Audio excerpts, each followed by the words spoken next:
Hello everybody, John Fulford here. In this video, we're going to talk about contests in the music business. What do I mean by contests? I mean things like this.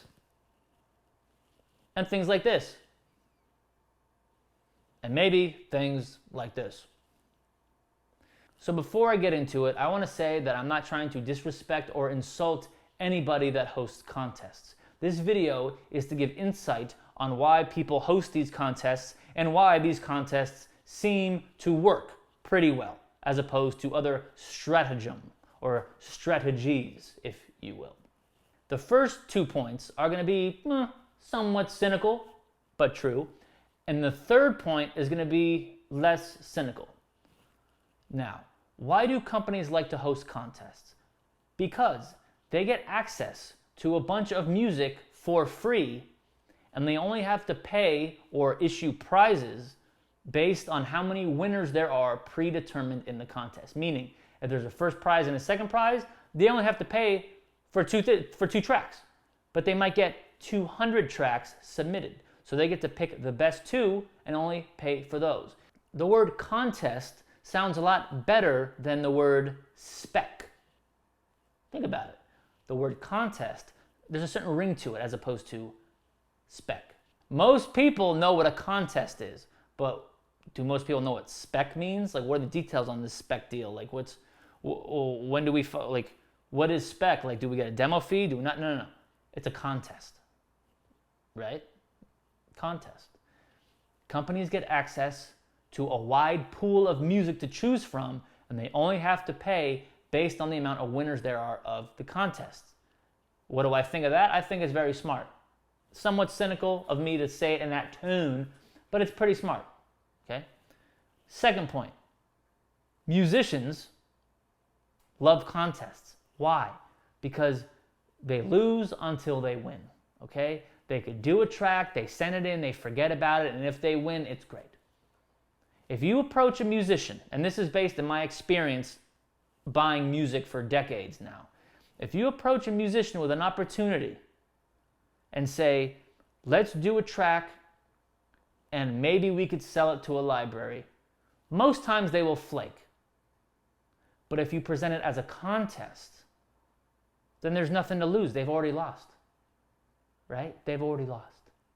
But if you present it like, we're going to do the track and there's a good chance that the library will buy it, and then the library does not buy it, the musician feels rejected, the musician feels dejected. But if it's a contest, it's fun, right? Contests are fun. It's easy come, easy go, and if they win, they get a prize, right? Like in grade school, good reader award, you get a pencil with a little tassel on the end. Same principle applies, okay? I know people personally that I would plead with them to come in the studio and do demos for big artists, overseas in Asia. And they would have every excuse not to come. Those same people would wake up at 3:30 a.m., get all dressed up, drive to the Staples Center for a 1 in 1 million chance to be on X Factor or American Idol, because it's a contest. Okay? It's a contest. They're made to lose. Contests are made to be lost, right? So it's a lot safer and easier and breezier for musicians to send music for a contest, especially the ones that do it part-time and don't have to make money in music to earn a living. Now that the cynical points are over, here's the nice point I was going to make. Contests are a great way to meet and interact with people from all over the world, all different styles of music, who you would not ordinarily have access to. Some people can't travel to LA for this conference. They can't travel to LA for that conference. They can't travel to LA or New York for that other conference. But if they see there's a contest online, and you could submit online, and there's pretty much a guarantee of someone at one of these companies listening to your track, you are more apt to submit to it, as opposed to emailing the catch-all email of the library hoping somebody will listen to your music.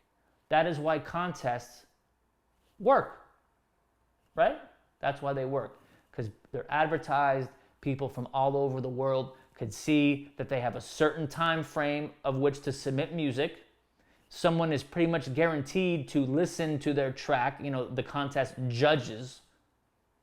And if they win, they win some sort of compensation, okay? And I've never run a contest through my library, nor I don't think I ever would, really. Don't quote me on that. But if they get 200 submissions and there's one winner, there's probably 10 or 15 other tracks that are really, really, really, really good. And those people might be getting a phone call from the library as well, looking to buy those tracks as well. Okay, so that's why contests work. I hope that was informative, and I'll catch you next time. I hope you enjoyed the video. Thanks again for watching. Here's some more videos you might like. Don't forget to subscribe and email me musiclicensingpodcast@gmail.com to join the John Fulford YouTube community. See you next time.